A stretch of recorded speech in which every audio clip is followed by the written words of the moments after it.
बुद्धिमानी और मूर्खता से संबंधित विचार।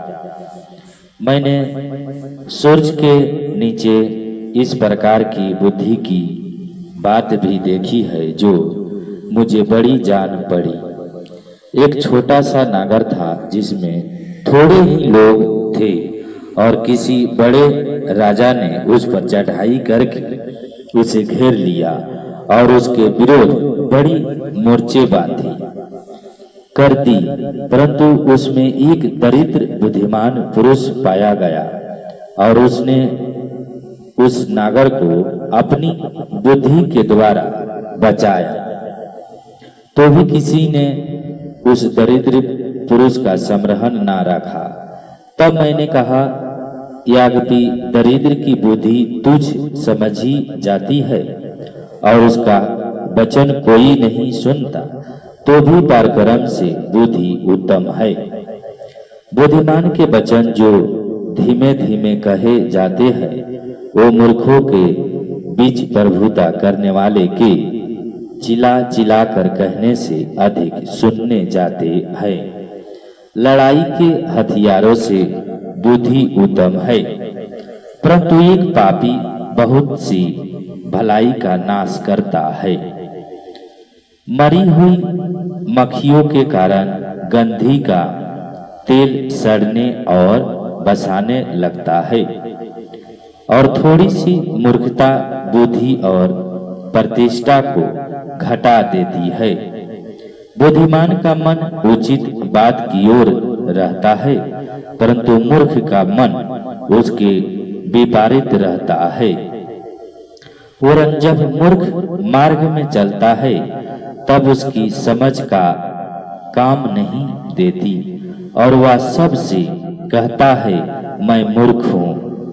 यदि हाकिम को क्रोध तुझ पर भड़के तो अपना स्थान ना छोड़ना, क्योंकि धीरज धरने से बड़े बड़े अपराध रुकते हैं।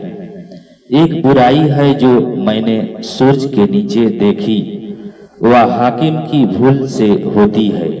अर्थ मूर्ख बड़ी प्रतिष्ठा के स्थानों में ठहराए जाते हैं और धनवान लोग नीचे बैठते हैं। मैंने दासों को घोड़ों पर चढ़े और सवारों को दासों के समान भूमि पर चलते हुए देखा है। जो गड्ढा खोदे वह उसमें गिरेगा और जो बड़ा तोड़े उसको सर्प डसेगा। जो पत्थर फोड़े वह उनसे घायल होगा और जो लकड़ी तोड़े उसे उसी से डर होगा।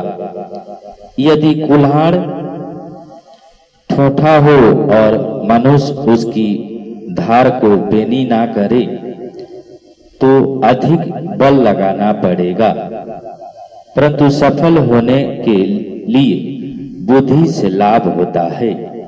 यदि मंत्र से पहले सर्प डसे तो मंत्र पढ़ने वाले को कुछ भी लाभ नहीं।